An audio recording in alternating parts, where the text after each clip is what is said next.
Assalamualaikum warahmatullahi wabarakatuh. Innal hamdalillah nahmaduhu wa nasta'inuhu wa nastaghfiruh wa na'udzu billahi min shururi anfusina wa min sayyiati a'malina. May yahdihillahu fala mudhillalah wa may yudlil fala hadiyalah. Asyhadu an la ilaha illallah wahdahu la syarikalah iqraran bihi wa tauhidan wa asyhadu anna Muhammadan abduhu wa rasuluh. Ya ayyuhalladzina amanu taqullaha haqqa tuqatih wa la tamutunna illa wa antum muslimun. Fa inna asdaqal hadithi kitabullah wa khairal hadi hadi Muhammadin sallallahu alaihi wasallam wa syarrul umuri muhdatsatuha fa inna kulla muhdatsatin bid'ah wa kulla bid'atin dhalalah wa kulla dhalalatin finnar.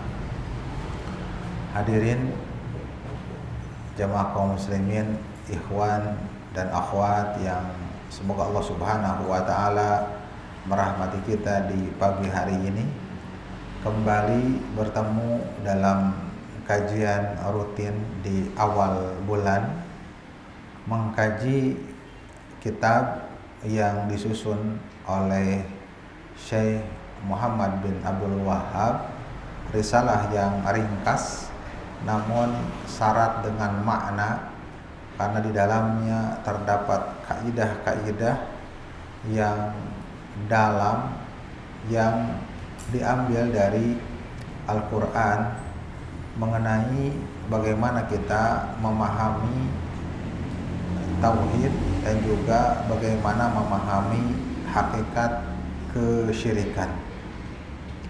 Setelah mungkin 3 pertemuan kita berkutat dalam muqaddimah dari Syekh, yang mana beliau mengawali dengan doanya kepada para pembaca, kepada kita semua yang menelaah dari kitab beliau, doa untuk memberkahi kehidupan kita, dan juga doa semoga kita menjadi orang-orang yang apabila diberi termasuk orang-orang yang sabar, orang-orang yang bersyukur, apabila diuji termasuk orang-orang yang sabar, dan apabila diberi musibah, ujian, apabila terperosok ke dalam dosa, maka beristighfar, dan itu adalah merupakan alamat sendi-sendi tanda-tanda kebahagiaan. Kemudian beliau juga memberikan muqaddimah kepada kita tentang Al-Hanifiyah. Al-Hanifiyah yaitu ajaran Nabi Ibrahim yang lurus.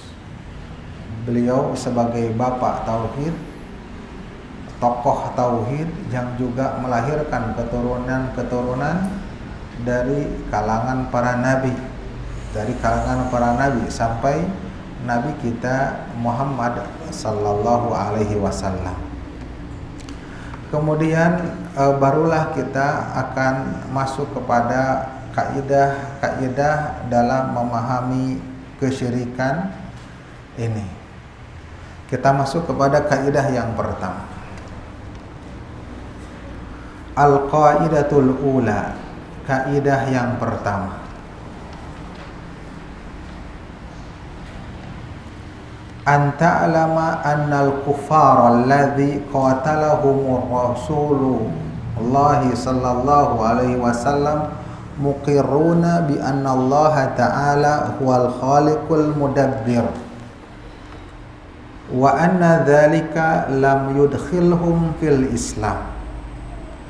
Kaidah yang pertama, hendaklah Anda mengetahui bahwasanya, hendaklah kita semua sebagai pembaca penelaah risalah beliau mengetahui bahwasanya orang-orang kafir yang Rasulullah Sallallahu Alaihi Wasallam perangi mereka itu mengikrarkan bahwasanya Allah Subhanahu wa Ta'ala adalah Al-Khaliq, adalah yang mencipta, zat yang mencipta, Al-Mudabbir, yang mengatur.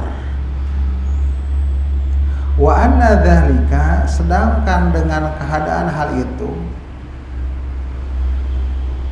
walaupun demikian, lam yudkhilhum fil Islam, tidak memasukkan mereka kepada Islam. Mereka mengakui seperti itu tidak masuk kepada Islam.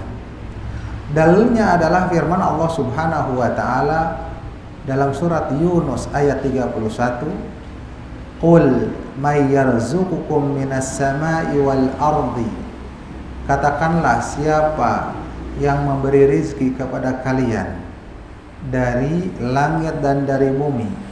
Amma yamlikus sam'a wal absara, siapakah yang menguasai pendengaran, penglihatan. Wa may yukhrijul hayya minal mayyit wa yukhrijul mayyita minal hayy, dan siapa yang mengeluarkan hidup dari mati dan mengeluarkan mati dari yang hidup. Wa may yudabbirul amra, dan siapa yang mengatur segala urusan. Fasayaquluna Allah, maka mereka akan menjawab Allah. Yang melakukan itu semua Allah. Faqul afala tattaqun, maka katakanlah, tidakkah kalian bertakwa? Ini kaidah yang pertama dari Syekh Muhammad bin Abdul Wahhab, bahwasanya hendaklah kita mengetahui bahwasanya orang-orang kafir yang Rasulullah Sallallahu Alaihi Wasallam perangi itu, ya, umirtu an uqatilan nas, aku diperintahkan untuk memerangi manusia hatta yashhadu alla ilaha illallah, hingga mereka bersyahadat alla ilaha illallah wa anna muhammadar rasulullah wa yuqimunas salat wa yu'tuz zakat, ya, mendirikan salat dan mengeluarkan zakat. Fa'alu dzalika, apabila mereka melakukan hal itu, asamu minni dima'ahum wa amwalahum, maka terjaga mereka darah dan hartanya. Ya, kan tidak terjaga tuh darah dan hartanya. Kenapa? Belum bersyahadat. Nah, orang-orang kafir yang diperangi, yang didakwahi oleh Nabi Shallallahu Alaihi Wasallam itu ternyata mengikrarkan, mengakui tauhid rububiyah. Tauhid rububiyah, ya, mengakui bahwasanya Allah Subhanahu wa Ta'ala itu adalah Rabb yang mengatur semesta alam, yang menghidupkan, yang mematikan, yang memberi rizki. Mereka mengikrarkan, ya, mengikrarkan. Rasulullah Shallallahu Alaihi Wasallam tidak memerangi kaum musyrikin pada zaman itu dalam orang-orang yang ateis. Memeranginya karena mereka ateis, tidak mengakui adanya Tuhan. Tidak seperti itu. Mereka mengakui bukan adanya, bahkan mengakui apa-apa yang diikrarkan sebagai tauhid rububiyah. Namun yang mereka ikrarkan, yang mereka akui itu tidak menjadikan mereka Islam, ya. Tidak menjadikan darah dan harta mereka menjadi haram, menjadi terjaga, ya, menjadi terjaga. Bukan hanya itu, bahkan mereka, ya, mereka pun ahli ibadah, mereka pun ahli ibadah. Mereka berhaji tiap tahun. Mereka tawaf, ya, mereka tawaf. Mereka bernazar, ibadah nazar, berjanji kalau begini, seperti apa yang dikatakan oleh Umar. Dulu saya ketika jahiliyah, saya bernazar akan i'tikaf di Masjidil Haram. Nah, mereka bernazar, ya, bernadar. Seperti itu. Bahkan mereka ketika tawafnya saking mau mensucikan Baitullah, Baitullah, mereka tidak mau memakai pakaian tersebut adalah bersumber dari yang haram. Maka oleh sebab itu mereka telanjang. Karena mau mensucikan, seperti itu. Banyak ibadah-ibadah yang mereka lakukan. Mereka bukan tidak tahu apa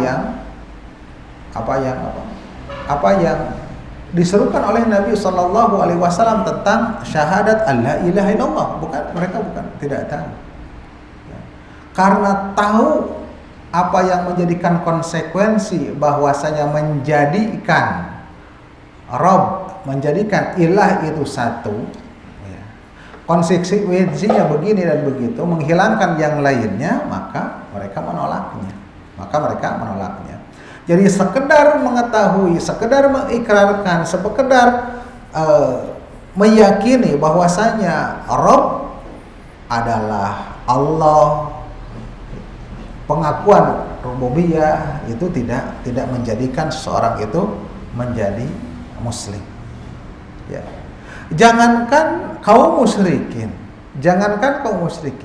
bukankah iblis laknatullah juga mengakui bahwasanya Allah adalah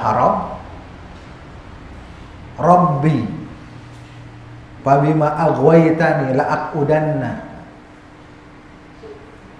Rabbku, diakui, ya Rabbku, karena engkau telah menyesatkanku, maka aku pun akan menyesatkan dari jalan yang lurus. Kan seperti itu. Pengakuan. Fir'aun mengakui walaupun dia mengaku bahwasanya anna rabbukumul a'la, tetapi dalam hati kecilnya mengakui bahwasanya Allah adalah Rabb. Allah adalah Rabb. Ini terdapat di dalam Al-Qur'an. Seperti itu. Jadi hanya pengakuan, hanya yakin itu tidak menjadikan seseorang itu menjadi Islam. Maka ini menunjukkan bahwa tauhid adalah bukan semata mengikrarkan kerububiyahan saja. Oleh sebab itu Syekh Muhammad bin Abdul Wahhab ketika mendefinisikan tauhid, beliau mengatakan at-tauhid huwa ifradullahi fil ibadah. Syekh Muhammad Abdul Wahhab mendefinisikan tauhid apa? Ifradullahi fil ibadah, mengesahkan Allah dalam ibadah. Jadi stressingnya langsung tentang ibadah. Kenapa mendefinisikan ifradullahi fil ibadah? Karena bila telah mengakui telah bertauhid dengan tauhid uluhiyah, tauhid ibadah, itu memastikan dia itu bertauhid rububiyah dan tauhid asma dan sifat. Suatu pendalilan yang tadamun, memastikan demikian. Karena tidak mungkin seseorang itu beribadah kecuali beribadah kepada zat yang sempurna, pengakuan adanya kerububiyahan Allah Subhanahu wa taala. Tauhid rububiyah dari sisi af'alullahnya, perbuatan-perbuatan Allahnya. Zat yang bisa begini, yang tidak ada makhluk untuk mampu. Zat yang sempurna dari sisi asma dan sifatnya, begini, maka bertauhid, memurnikan, menghadapkan tauhid ibadah, ya tauhid uluhiyah. Kemudian bahwasanya kesyirikan bukanlah kesyirikan dalam bidang tauhid rububiyah saja. Tauhid bukan tauhid rububiyah saja. Kesyirikan pun bukan kesyirikan dalam kerububiyahan saja. Karena ada kesyirikan di dalam ibadah, di dalam asma dan sifat. Bahkan kalau di sensus diteliti, yang syirik di dalam kerububiyahannya hanya segelintir orang. Hanya segelintir orang. Ya itu yang dimaksud dengan orang ateis, ya. Semuanya juga mengakui kerububiyahan Allah Subhanahu wa taala.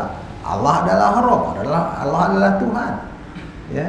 Mengatur alam semesta, semuanya mengakui. Jadi semuanya umat alam semesta ini mengikrarkan tauhid rububiyah. Ya, karena tauhid rububiyah adalah al-iqrar, mengikrarkan bahwasanya Allah Subhanahu wa taala adalah Al-Khaliq, Ar-Razzaq, Al-Muhyi, Al-Khaliq yang mencipta, yang memberi rezeki, yang menghidupkan, yang mematikan, yang mengatur alam semesta ini. Ya. Yaitu dengan istilah tauhid rububiyah. Maka tidak ada seorang pun di kalangan yang ada di dunia ini yang tidak atau yang mengakui bahwasanya di sana ada zat yang mencipta selain Allah Subhanahu wa taala, atau mengatur alam semesta ini selain Allah Subhanahu wa taala, atau memberi rezeki selain Allah Subhanahu wa taala, menghidupkan, mematikan. Karena orang-orang musyrik pun mengakui atas hal itu. Dalam surat Luqman dikatakan wala in sa'altahu, surat Luqman ayat 25 dikatakan wala in sa'altahu man khalaqas samawati wal arda, dan jika engkau bertanya kepada mereka man khalaqas samawati, siapa yang telah menciptakan langit, wal arda, dan bumi, la yaqulunallah, pasti mereka akan menjawab Allah. Kemudian di dalam surat Al-Mu'minun dikatakan qul, katakanlah marabbus samawati sab'i, siapa Rabb langit yang 7, wa rabbul arsyil azim, dan Rabb arasy yang agung, sayaqulunallah, mereka pasti akan menjawab Allah. Sayaquluna lillah, mereka pasti akan menjawab kepunyaan Allah. Kemudian kita baca dalam surat Al-Mu'minun, ya, kita akan mendapatkan bahwasanya kaum musyrikin mengikrarkan, meyakini ada mentauhidkan tauhid rububiyah. Begitu pun dalam surat Yunus dikatakan qul may yarzuqukum minas samai wal ardi, katakanlah siapa yang memberi rezeki kepada kalian dari langit dan bumi, amma yamliku sam'a wal absara wa ma yukhrijul hayya minal mayyit wa yukhrijul mayyita minal hayyi wa ma yudabbirul amra fasayaqulunallah, seperti apa yang telah dibacakan di dalam matannya. Jadi diulang lagi oleh pensyarahnya. Maka bukanlah tauhid itu hanya mengikrarkan tauhid rububiyah sebagaimana yang dikatakan oleh para ulama atau para ahli ilmu kalam, ya, ilmu kalam, ya, ilmu filsafat, dalam akidah mereka, dalam apa-apa yang mereka ajarkan tentang, kalau dibuka dalam buku-buku mereka adalah tentang tauhid rububiyah aja, ya, tauhid rububiyah aja. Di dalam buku-buku mereka mengikrarkan tauhid rububiyah aja, bahwasanya Allah Subhanahu wa taala Al-Khaliq, Ar-Razzaq, Al-Muhyi, Al-Mumit, ya.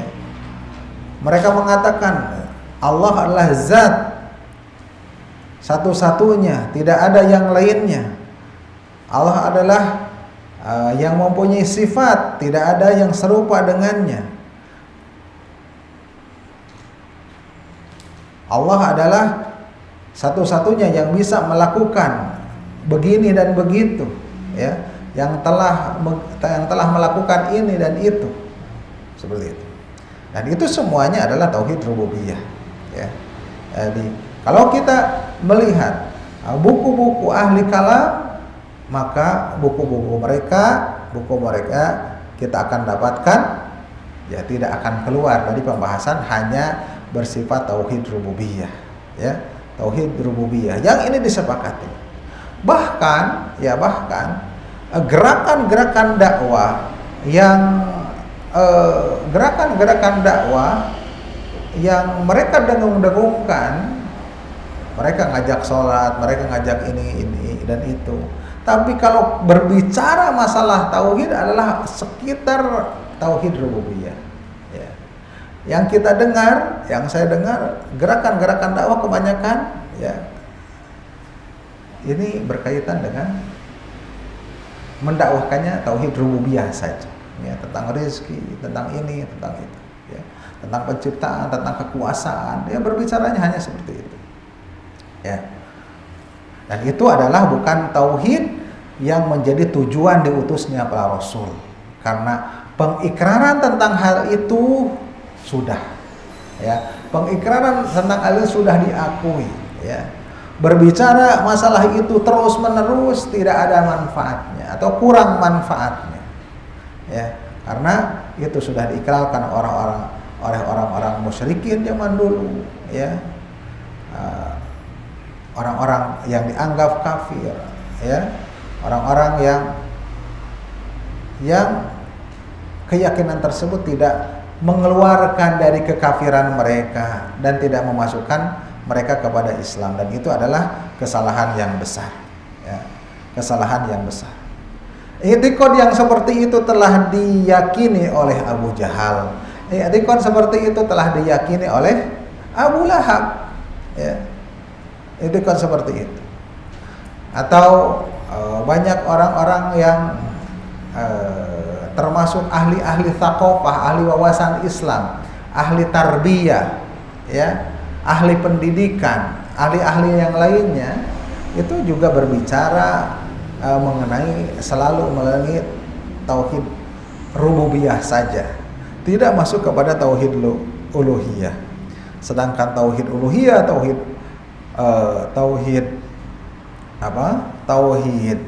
uluhiyah, tauhid ibadah adalah misi utama para rasul.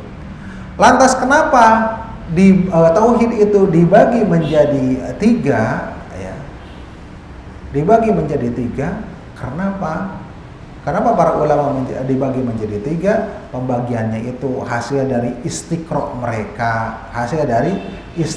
mereka, pendelaan mereka yang mendalam terhadap ayat-ayat Al-Quran, terhadap hadis-hadis Nabi Sallallahu Alaihi Wasallam, hingga muncul istilah tauhid rububiyah, tauhid uluhiyah, tauhid asma dan sifat. Ya, walaupun ulama yang lain juga ada yang membagi menjadi dua, ya, ada yang menjadi dua, tapi, ya, istilah mereka juga tetap mengkategorikan tauhid rububiyah berkaitan dengan tauhid asma dan sifat disatukan, ya. Al-ilmi al-i'tiqadi, ya, itu tauhid rububiyah dengan asma dan sifat. Kemudian tauhid al-qasdi wa talab, ya, itu adalah tauhid uluhiyah. Tetap saja seperti itu, ya, tetap aja seperti itu. Dan bagaimanapun pembagiannya, yang penting apa?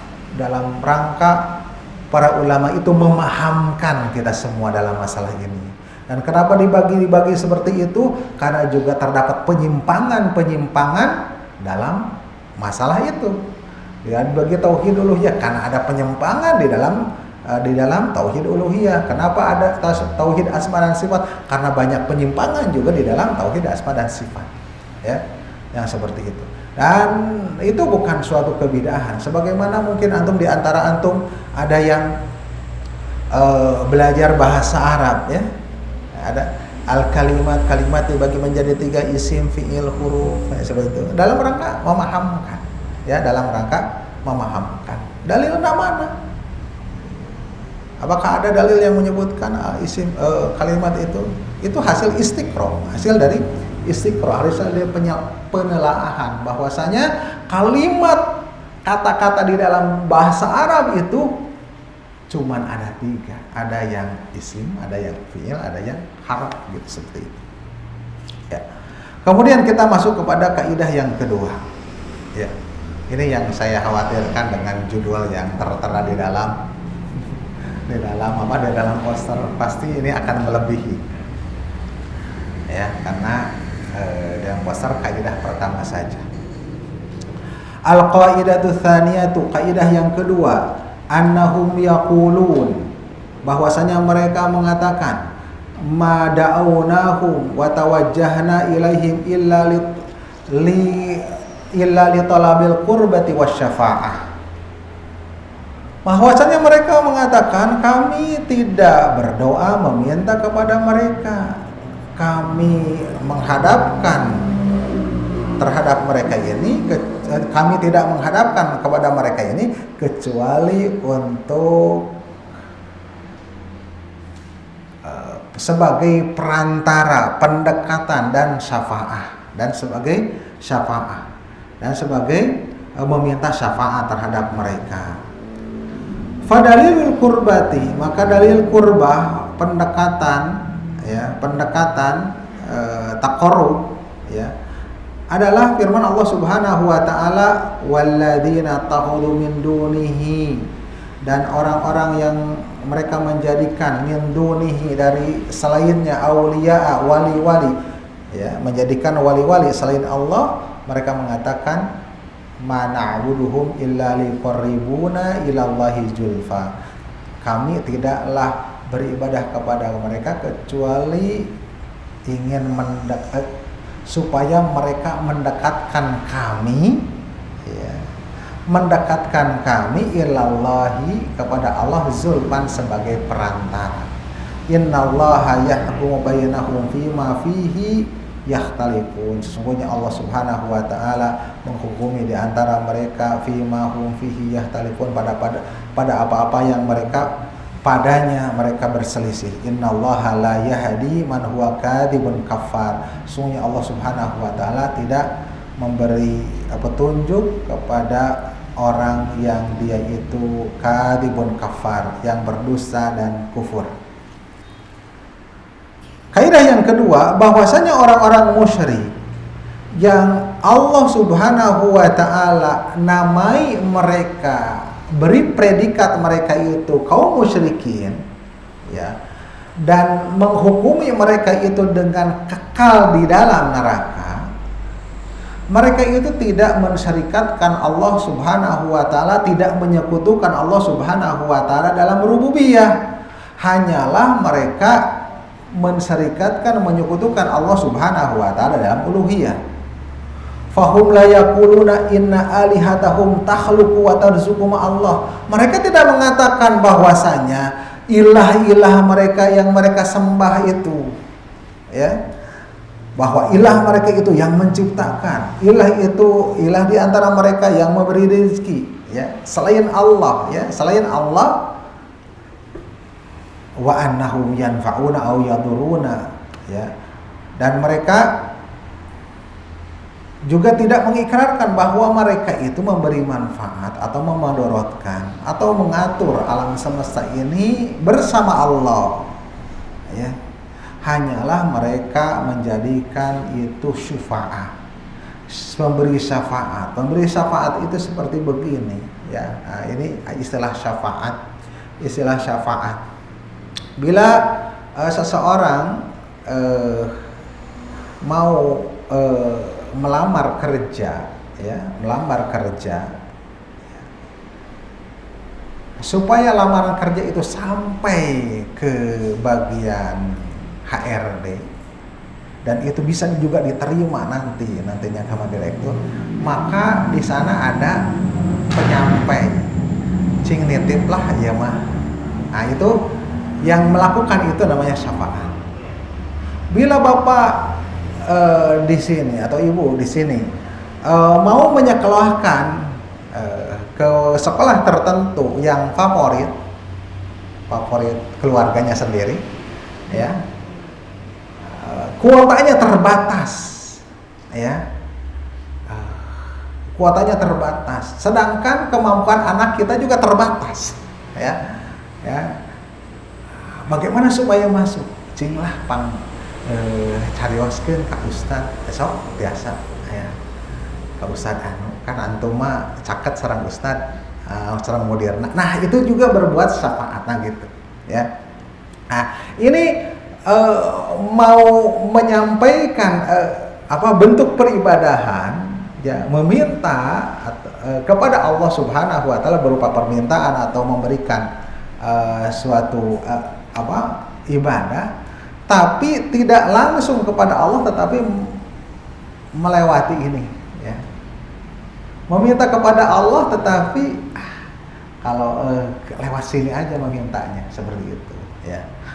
Maksudnya seperti itu. Jadi menjadikan para wali-walinya, ya, para wali-walinya itu adalah sebagai syafaat, ya, itu mensyafaati, ya. Dan zaman sekarang banyak yang ya, terutama di dalam penerimaan murid baru ini banyak orang yang minta syafaat, ya. Setiasa pangkal itu, syafaat, tiasa pang syafaatkeun. Sebagaimana firman Allah Subhanahu wa taala, wa ya'buduna min dunillahi ma la yadurruhum wa la yanfa'uhum wa yaquluna haula'i syufa'auna indallah. Mereka beribadah selain Allah, ma la yadurruhum wa la yanfa'uhum, yang tidak memudaratkan kepada mereka dan juga tidak memberi manfaat kepada mereka. Wa yaquluna, dan mereka mengatakan haula'i, mereka itulah syufa'auna, pemberi syafaat kami, perantara kami indallah, di sisi Allah. Dalam surat Yunus ayat 18 disebutkan mala yadurruhum wala yanfa'uhum. Dia itu tidak memudaratkan, tidak bisa memberi mudarat kepada mereka dan tidak bisa memberi manfaat kepada mereka. Itu adalah merupakan pengakuan, ya. Pengakuan dari mereka bahwasanya tidak memberi manfaat dan tidak memberi mudarat, ya. Hanyalah menjadikan syafaat, membantu, perantara, ya, perantara di sisi Allah Subhanahu wa taala dalam menunaikan hajat-hajat mereka, ya. Kami orang yang penuh dosa, ya. Kami bukan orang yang suci, ini adalah orang-orang yang soleh lewat ini, gitu, ya, lewat ini. Bukankah ini adalah seperti yang terjadi di zaman sekarang? Seperti di kaidah yang pertama, bukankah ini pun terjadi di zaman sekarang? Kaum muslimin mereka mengungkapkan, kaum muslimin atau umat-umat yang lainnya, mereka mengungkapkan dengan berbagai macam pengakuan tentang Allah Subhanahu wa taala, ya, tentang rububiyah nih. Kita kalau pindah kembali lagi ke kaidah yang pertama, mereka mengatakan Gusti Allah, itu pengakuan apa? Kerububiyahan Allah. Sang Hyang Widi, pengakuan apa? Kerububiyahan Allah. Dan berbagai macam istilah, ya, umat Islam ataupun umat-umat yang lainnya, ya. Itu pengakuan kerububiyahan Allah Subhanahu wa taala. Kemudian mereka, ya, menjadikan orang-orang yang saleh itu juga sebagai perantara, ya, ya, sebagai perantara, sengaja berziarah ke sana kemari, ya, dengan istilah wisata religi, ya, ke kuburan anu yang disangka, yang dicap, yang dinilai adalah orang-orang yang saleh, dari tokoh-tokoh, dari tokoh agama, dari pejuang-pejuang agama, seperti itu. Sebagai wasilah, ya, dijadikan wasilah syafaat, ya. Mereka menyembelih di sekitar wali-wali tersebut. mereka bernadar terhadap mereka, ya, dan lain sebagainya, dengan keyakinan sebenarnya tidak bisa memberi manfaat dan mudarat. Apakah yang dijadikan itu bisa bermanfaat, memberikan manfaat, keselamatan, atau memudaratkan? Tidak, ya, tidak, hanya penyambung, ya, hanya wasilah, hanya perantara, ya. Ya, jadi kalau kita berdiskusi, ngobrol dengan mereka, para kuburiyun, ya, pasti jawabannya persis apa yang menjadi jawaban orang-orang kaum musyrikin zaman dahulu, ya, kaum musyrikin zaman dahulu.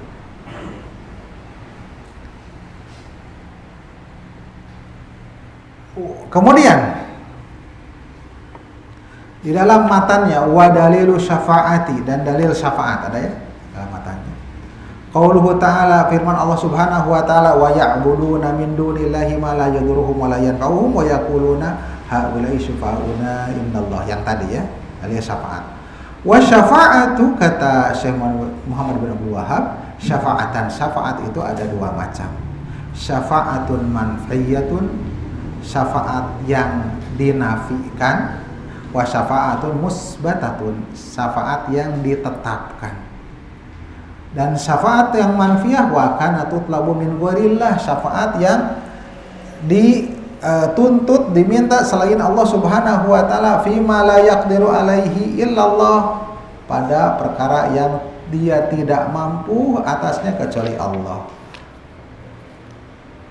Dalilnya adalah wa dalilu qauluhu ta'ala, dan dalilnya adalah firman Allah Subhanahu wa taala, ya ayyuhalladzina amanu anfiqu mimma razaqnakum, surat Al-Baqarah ayat 254. Wahai orang-orang yang beriman, berinfaklah kalian dari apa-apa yang telah kami rezekikan kepada kalian, min qabli ayyatiya yaumul la bai'un fihi wala khullah wala syafa'ah, sebelum datang suatu hari yang tidak berlaku padanya jual beli, dan tidak berlaku padanya teman, ya, sahabat, wala syafa'ah, dan juga tidak berlaku syafa'ah. Wal kafiruna humul zalimun, dan orang-orang kafir adalah orang-orang yang zalim. Dalam matanya wasyafa'atul musbatah, dan syafaat yang ditetapkan, allati tutlabu minallah, yang dituntut, diberikan dari Allah Subhanahu wa taala. Wasyafi'u mukramun bisyafa'ah, dan orang yang memberi syafaat diberikan hak untuk memberi syafaat, diizinkan. Wal masyfu'u lahu, dan orang yang diberi syafaat man radiyallahu, orang yang diridhai oleh Allah Subhanahu wa taala ucapannya, perbuatannya, setelah izin dari Allah Subhanahu wa taala, sebagaimana Allah Subhanahu wa taala berfirman dalam surat Al-Baqarah ayat 255-nya, man dalladzi yashfa'u indahu illa bi'idzni, tidak ada yang memberi syafaat di sisinya kecuali dengan izinnya, ya. Syafaat, Bapak-bapak sekalian, syafaat di sana ada yang hak, dan di sana pun ada yang batil, ada yang hak, ada yang batil. Syafaat yang hak dan yang sah yang terpenuhi dua syarat. Syarat yang pertama antakuna biidznillah. Syarat yang pertama adalah syafaat tersebut dengan izin Allah. Dan syarat yang kedua an yakunal masyfu fihi min ahli tauhid. Syarat yang kedua bahwasanya yang disyafaatinya pun termasuk dari ahli tauhid.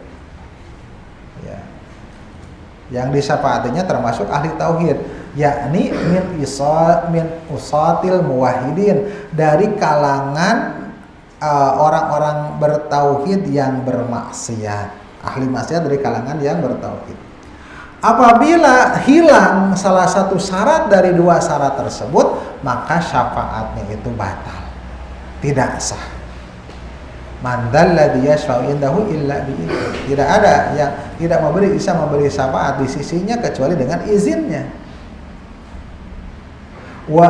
Kemudian syarat yang kedua, wala yasma'una illa liman irtada, dan mereka tidak memberi syafaat kecuali kepada orang-orang yang telah beliau atau yang telah dia ridhai. Yang telah diridhai siapa? Ya, para orang yang maksiat dari kalangan muwahhidin. Ya. Jadi memang dia itu bermaksiat, tapi dari kalangan muwahhidin. Orang-orang yang sudah bertauhid, tauhidnya lurus. Adapun orang-orang kafir dan orang-orang musyrik, maka tidaklah bermanfaat syafaatnya orang-orang yang memberi syafaat.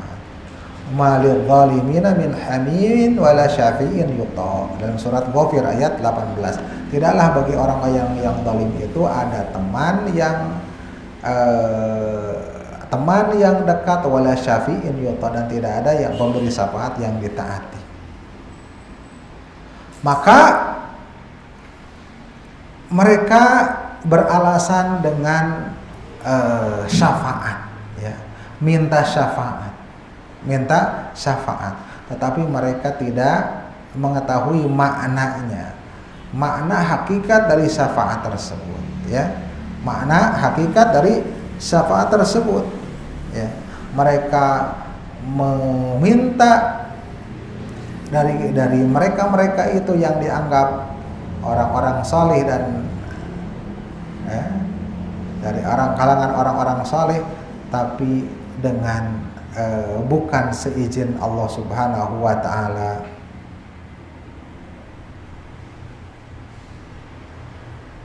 Bahkan mereka meminta kepada orang yang dia itu sebenarnya musyrik kepada Allah Subhanahu wa taala. Orang yang diminta syafaatnya juga adalah orang-orang yang musyrik kepada Allah Subhanahu wa taala, maka tidak bermanfaat syafaatnya orang-orang yang memberi syafaat. Maka mereka jahil tentang syafaat yang hak dan syafaat yang batil. Kemudian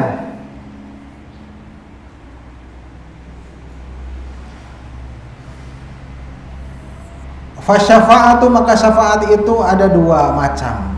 Syafa'atun nafahallahu, syafaat yang Allah Subhanahu wa taala nafikan, yaitu syafaat yang tanpa izin Allah Subhanahu wa taala. Maka salah seorang tidak bisa memberi syafaat kepada Allah kecuali dengan izinnya, ya, kecuali dengan izinnya. Dan orang yang paling afdal, yang paling mulia, yaitu Rasulullah Sallallahu Alaihi Wasallam sebagai nabi akhir, ya, apabila ingin memberi syafaat dikatakan, ya, kepada orang-orang yang tawakuf, apakah mau masuk surga atau gimana, di orang-orang yang diberhentikan pada hari kiamat, maka Rasulullah Shallallahu Alaihi Wasallam tersungkur sujud di hadapan Rabb-Nya, dan dia berdoa dan memujinya dan menyanjung Allah Subhanahu wa taala, dan senantiasa terus-menerus beliau bersujud hingga dikatakan irfa' ra'saka, maka bangkitlah, angkatlah kepalamu, dan katakanlah waqul tusma, dan sebutkanlah apa yang ingin diucapkan, artinya memberi syafaat, untuk memberi syafaat umatnya supaya masuk surga.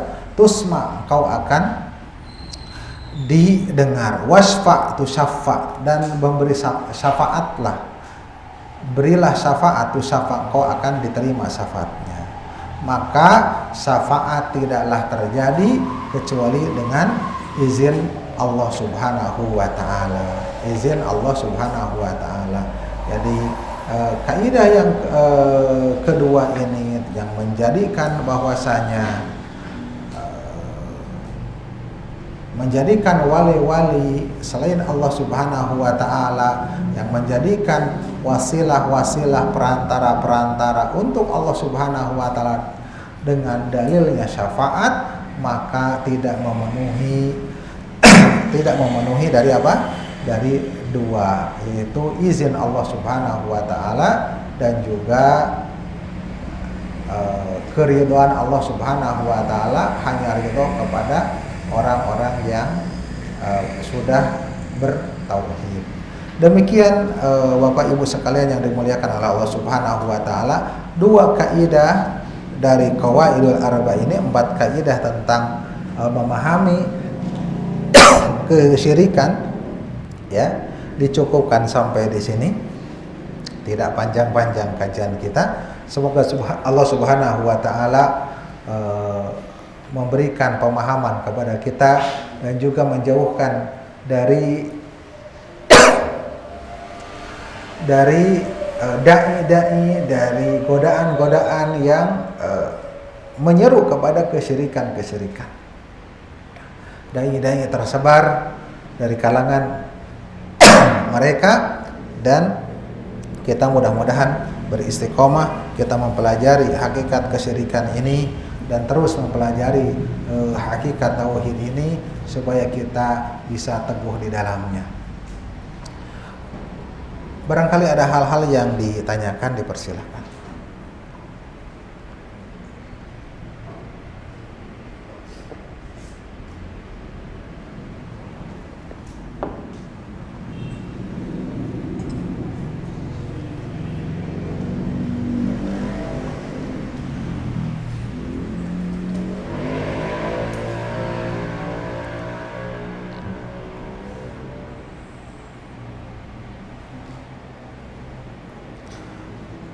Bila tidak ada, dicukupkan sampai di sini.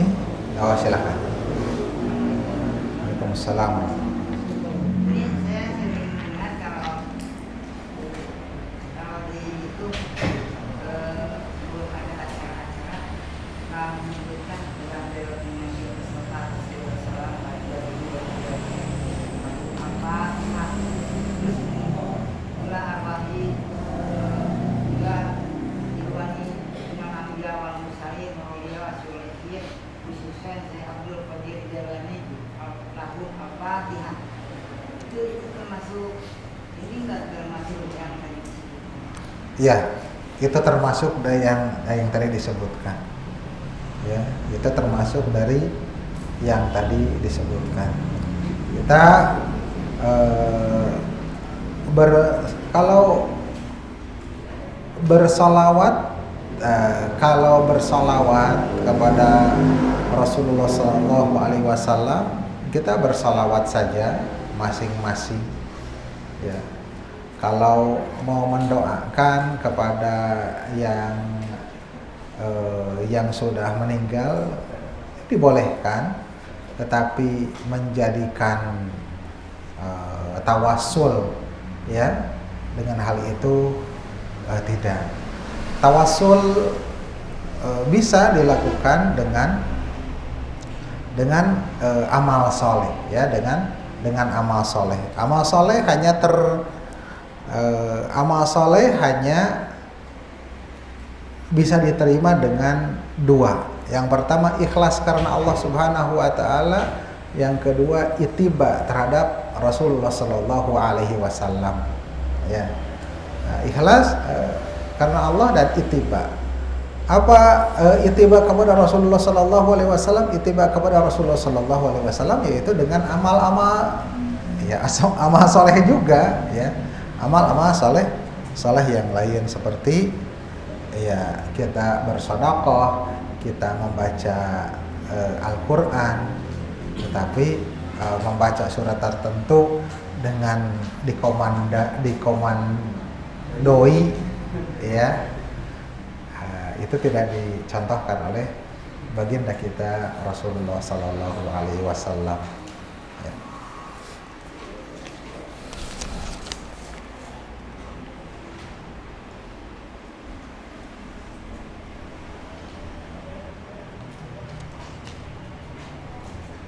Seperti apa kriteria sahabat yang bisa memberi syafaat nanti di akhirat? Adalah sahabat yang saleh.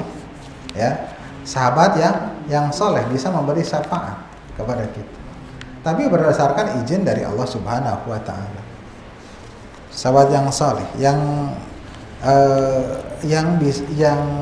di dunianya tersebut ya selalu membimbing kepada kebaikan, mengingatkan dari keburukan, membawa kepada kebaikan.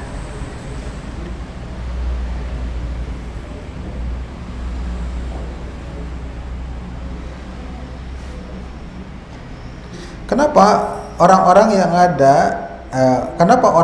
ada yang suka bertawasul ke kuburan, para wali dan menyembahnya? Apakah mereka tidak mengetahui ayat ini ataukah mereka mengetahui tetapi berpaling? Padahal di dalam Al-Qur'an sangat gamblang dan jelas bahwa itu perbuatan syirik. Ya, mereka jahil terhadap tauhid, ya. Jahil terhadap tauhid. Kebanyakan mayoritas umat Islam mungkin ya di Nusantara ini terkhusus ya jahil terhadap tauhid. Ini adalah merupakan tugas kita untuk berdakwah, untuk memahami dan berdakwah, ya, untuk memahami dan berdakwah tentang tauhid ini. Tentang tauhid ini sebagaimana Rasulullah SAW sudah contohkan dan juga turun menurun kepada para ulama sunnah yang mereka selalu mengutamakan dakwah tauhid, ya, dakwah tauhid. Ini yang utama.